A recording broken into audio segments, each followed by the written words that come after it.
Video सुरू करण्या अगोदर आमच्या ॲडपोस्ट मराठीला लाईक करा, शेअर करा आणि सबस्क्राईब करायला विसरू नका. नमस्कार, मी गौरव मानकर ॲडपोस्ट मराठीवर तुमच्या सर्वांचं स्वागत करतो. बातमी नागपूरमधून आम्ही तुमच्यासाठी घेऊन येत आहे. शिक्षण क्षेत्रामध्ये खळबळ माजवणारी एक मोठी बातमी आहे आणि या बातमीमुळं राज्याचं लक्ष या शिक्षण विभागाकडे लागलं आहे. कारण बोगस शालार्थ आयडी बनवून आणि तेही बोगस शालार्थ आयडी ही 1, 2, 4, 5 नव्हे तर तब्बल 580 बोगस शालार्थ आयडी बनवल्या. आणि या बोगस शालार्थ आयडी ह्या शिक्षकांच्या आहेत, कर्मचाऱ्यांच्या आहेत, शालेय शिक्षण विभागातील कर्मचाऱ्यांच्या आहेत. आणि म्हणून 580 लोकांच्या या ज्या बोगस आयडी बनवल्यात अधिकाऱ्यांनी आणि संस्था चालकांच्या संगनमतानी आणि राजकीय नेत्यांच्या दबावातून या ज्या बोगस शालार्थ आयडी बनवल्या आहेत, हा घोटाळा जवळपास 100 ते 200 करोडच्या दरम्यानचा घोटाळा आहे. त्यामुळं एकदम खळबळ माजवणारी ही बातमी आहे. आणि या प्रकरणामध्ये आतापर्यंत 5 आरोपींना अटक करण्यात आली आहे. हे सगळे आरोपी शासकीय अधिकारी आहेत, मोठ्या पदावरचे अधिकारी आहेत, ज्या शिक्षण विभागाकडे मोठ्या आस्थेनं बघितलं जातं, ज्यांच्याकडून नैतिकतेची अपेक्षा केली जाते, अशा शिक्षण विभागाकडून इतक्या मोठ्या प्रमाणात बोगस आयडी तयार करून, बोगस शिक्षक तयार करून कोट्यावधी रुपये हडपण्याचा प्रकार घडत आहेत. आणि अधिकारी आपापले मोठमोठे बंगले बांधत आहेत, गाड्या घेत आहेत. असा हा प्रकार उघडकीस आल्याने नागपूर जिल्ह्याकडे सगळ्यांचं लक्ष लागलं आहे आणि शिक्षण विभागामध्ये खळबळ माजली आहे. त्यामुळे वरपासून तर खालपर्यंत याच प्रकरणाची चर्चा आहे. या प्रकरणामध्ये फक्त नागपूर विभागच नाही तर आणखी सुद्धा नवीन धागेदोरे हाती लागले आहे. आणि संपूर्ण राज्यामध्ये ही पाळीमुळं गेली आहे का याचा सुद्धा तपास होणं आवश्यक आहे. त्यामुळे SIT चौकशीची मागणी होत आहे. आपण आता हा प्रकार नेमका काय आहे, हा भ्रष्टाचार काय आहे याची माहिती या ठिकाणी आपण घेऊया. 2012 मध्ये राज्य शासनाने शिक्षक भरतीवर बंदी आणली, म्हणजे भरती घेणं थांबवलं होतं. त्यानंतर जे D.Ed B.Ed झालेले विद्यार्थी आहेत त्यांनी काय करायचं असा प्रश्न तयार झाला. त्यामुळं जे विद्यार्थी D.Ed आणि B.Ed झाले आहेत त्यांच्यासाठी TET नावाची एक परीक्षा राज्य शासनाने आणली. आणि जो विद्यार्थी TET परीक्षेमध्ये पास होईल त्याला पवित्र पोर्टलमध्ये आपलं रजिस्ट्रेशन करणं बंधनकारक होतं नोकरीसाठी. आणि 2012 पासून जर का सरकारनं मग ही भरतीच बंद केली आणि त्यानंतर पवित्र पोर्टलच्या माध्यमातून नव्यानं भरती सरकारने चालू केली, यामध्ये संस्था चालकांचा रोल फारसा राहत नव्हता. कारण यापूर्वीचे अनुभव जे आहे ते संस्था चालक सुद्धा लाखो रुपये वसूल करून त्यांच्या मर्जीतील लोकांना त्या ठिकाणी शिक्षक म्हणून नियुक्त करत होते. यावर चाप लागावी म्हणून हा प्रकार पवित्र पोर्टलचा प्रकार आणला. आणि सर्वात जास्त अधिकार यामध्ये अधिकाऱ्यांना देण्यात आले, शालेय शिक्षण विभागातील अधिकाऱ्यांना देण्यात आले. आणि म्हणून ज्यावेळेस पवित्र पोर्टलवर नोंदणी केल्यानंतर संस्था चालकाकडून ज्यावेळेस मागणी होत होती की आम्हाला आमच्या शाळेमध्ये शिक्षक पाहिजे आहे, कर्मचारी पाहिजे आहे, तर त्याचा प्रस्ताव शालेय शिक्षण विभाग अधिकाऱ्यांकडे जात होता. आणि असे प्रस्ताव ज्यावेळी शिक्षण विभागाकडे, शिक्षणाधिकाऱ्यांकडे जात होता, ते त्या संदर्भामध्ये प्रस्ताव शासनाकडे पाठवत होते आणि उपसंचालक पदाचा दर्जाचा जो अधिकारी आहे तो त्याला मंजुरी देत होता. असे अनेक मंजुऱ्या देण्याचे काम या अधिकाऱ्यांच्या मार्फत मागच्या 5-6 वर्षांमध्ये झालेला आहे.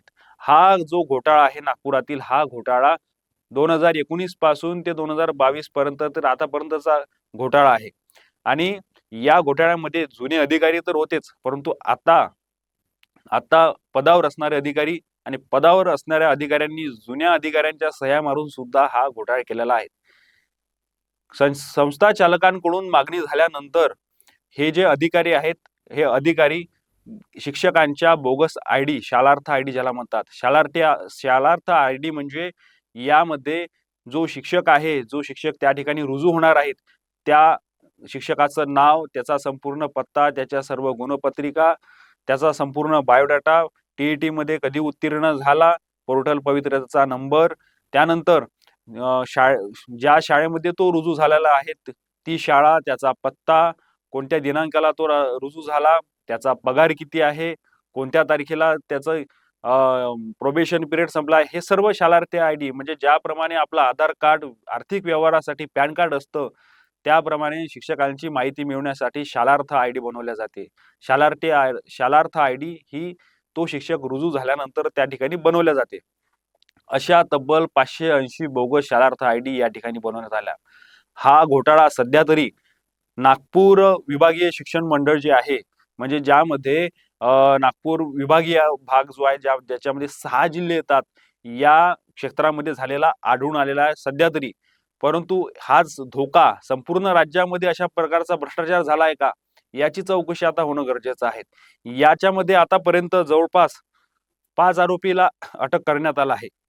आणि एक घटना घडली कशी, तर भंडारा जिल्ह्यातील लाखनी तालुक्यामध्ये देवताळ नावाचं गाव आहे आणि या ठिकाणी नानाजी पुडके महाविद्यालय आहे.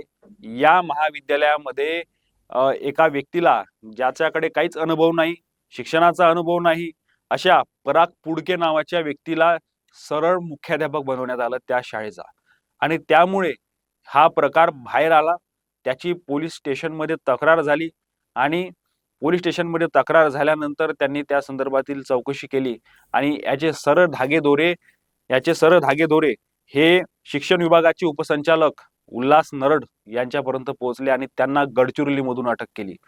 हा एक प्रकार झाला. आणि त्यानंतर मग आणखी प्रकार उघडकीस आले. अनेक तक्रारी पुढे आल्या. माहिती अधिकार कार्यकर्त्यांनी त्यामध्ये इन्व्हॉल्वमेंट घेतलं. इथले काही अधिकारी, जुने अधिकारी आणि काही राजकीय नेत्यांनी सुद्धा यामध्ये इंटरेस्ट घेतला. पत्रकारांनी ही बातमी पुढे रेटली. त्यानंतर शिक्षण विभागाचे उपसंचालक उल्हास नरड यांना अटक झाली आणि त्यानंतर मुख्याध्यापक ज्यांची इल्लीगल पद्धतीने मुख्याध्यापक पदी त्या ठिकाणी वर्णी लागली होती, असे पराग पुडके यांना सुद्धा अटक करण्यात आली. त्यानंतर शिक्षणाधिकारी कार्यालयातील अधीक्षक वर्ग 2 चे निलेश उर्फ लालचंद्र मेश्राम यांना अटक करण्यात आली.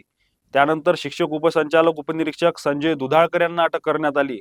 तिथलेच वरिष्ठ लिपिक सूरज नाईक असे 4-5 लोकांना अटक करण्यात आली आणि वेतन पथक अधीक्षक निलेश वाघमारे यांना निलंबित करण्यात आलं. आता हा प्रकार झाल्यानंतर पोलिसांनी सुद्धा इन्व्हॉल्वमेंट दाखवली आहे. पोलिसांनी त्या ठिकाणी झाडाझडती घेतली आहे ऑफिसची, की हा प्रकार नेमका काय आहे, टेक्निकल बाबी काय आहे यामध्ये.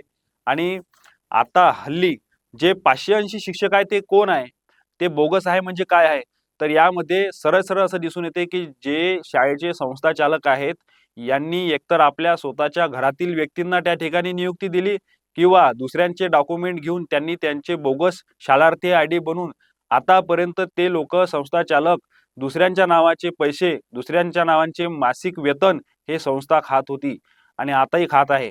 असा प्रकार हा या ठिकाणी पुढे येत आहे. सर्वात महत्वाचं म्हणजे या अधिकाऱ्यांनी काय केलं, तर 2016 पासून म्हणजे 2020 ला जर का संस्थाचालकांनी जर मागणी केली की आम्हाला आमच्या शाळेमध्ये शिक्षक पाहिजे, त्याचे प्रस्ताव शिक्षण अधिकाऱ्याकडे, शिक्षण विभागाकडे पाठवले. त्यानंतर त्यांनी 2020 ला जर का ही मागणी केली तर त्यांनी संगनमत करून आम्हाला हा शिक्षक 2016 पासून रुजू झालाय, 2016च्या अगोदर पासून रुजू झालाय असं त्या ठिकाणी नोंदणी केली. आणि त्यासाठी हे अधिकारी जर का आता 2 वर्षापासून तिथे लागले आहेत, तर 2016च्या अगोदर जे अधिकारी होते सोमेश्वर नैताम, तर सोमेश्वर नैताम यांच्या डुप्लिकेट सह्या यांनी आता मारलेल्या आहेत. जो अधिकारी 2016 मध्ये रिटायर झाला आणि हा जो अधिकारी आहे 2016 मध्ये रिटायर झाला, हा अधिकारी मयत आहे म्हणजे मृत पावलेला आहे. अशा अधिकाऱ्यांच्या सह्या यांनी आता मारलेल्या आहेत आणि त्यांनी दाखवलं आहे की हा शिक्षक 2016च्या अगोदर पासून या ठिकाणी जॉईन झाला आहे आणि 2016 पासून तर आतापर्यंत ते पैसे या अधिकाऱ्यांनी, संस्थाचालकांनी परस्पर लाटले आहे. हा खूप मोठा गैरव्यवहार आहे शिक्षण विभागामध्ये होत असलेला. जे जुने अधिकारी होते नैताम नावाचे, ते सुद्धा अशाच प्रकरणामध्ये अडकले होते. ते जिल्हा परिषदेमध्ये नागपूरच्या होते आणि रिटायरमेंटच्या शेवटच्या दिवशी त्यांच्या घरावर धाड पडली आणि हा प्रकार सुद्धा त्यावेळी सुद्धा बाहेर आला होता.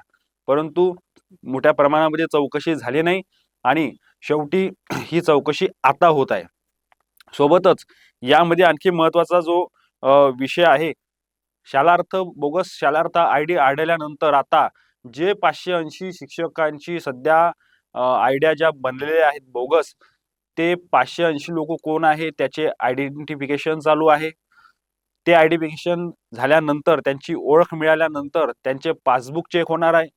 त्यांचे पासबुक चेक झाल्यानंतर त्यांच्या खात्यावर किती पैसे आले, ते पैसे कोणाकोणाकडे गेले, किती रुपयांचा व्यवहार झाला, या सगळ्या गोष्टींची चौकशी त्या ठिकाणी होत आहे. सरकारने स्पष्ट आदेश दिले आहे. मुख्यमंत्री देवेंद्र फडणवीसांनी सुद्धा आदेश दिले आहे की कोणती तमा न बाळगता यावर कारवाई करा, सखोल चौकशी करा आणि ज्या शिक्षकांनी, ज्या संस्था चालकांनी जितके पैसे घेतले आहेत, जितक्या वर्षापासूनचे वेतन यांनी बोगस पद्धतीनं घेतलेलं आहेत, ते त्यांच्याकडून वसूल करणार आणि त्यांची जी नियुक्ती झाली ते रद्द करणार. म्हणजे या सगळ्या शिक्षकांच्या येणाऱ्या काळात नोकऱ्या जाणं जवळपास निश्चित आहे. म्हणजे अशा प्रकारचा जो भ्रष्टाचार आहे शिक्षण विभागामध्ये होत आहे. पोलीस या ठिकाणी तपास करत आहेत. आता हा तपास फक्त अधिकाऱ्यांना अडकून चालणार नाही, तर या ठिकाणी जे संस्था चालक या घोटाळ्यामध्ये इन्व्हॉल्व आहे आणि संस्था चालकाच्या माध्यमातून ज्या राजकीय नेत्यांनी संस्था चालकांसाठी अधिकाऱ्यांवर प्रेशर तयार केलं, असे नेते सुद्धा यामध्ये अडकले पाहिजे आणि त्यांना सुद्धा अटक झाली पाहिजे, त्यांचे सुद्धा नाव समोर आले पाहिजे. येणाऱ्या काळामध्ये आणखी अपडेट होणार आहे. पुढील आता हा 580 शिक्षकांचा आकडा कितीवर जातो हे सुद्धा बघणं महत्वाचं आहे, कारण पोलिसांची चौकशी सुरूच आहे. तर आणि एका व्यवहारासाठी, एका शिक्षकासाठी 35 ते 40 लाख रुपये घेतल्याची माहिती पुढे आहे आणि त्या माध्यमातूनच या अधिकाऱ्यांच्या 3-3 शाळा नागपुरामध्ये मोठमोठ्या ठिकाणी यांचे घरं झालेले आहेत. त्याच्या बातम्या सुद्धा आपण बघितल्या असेल.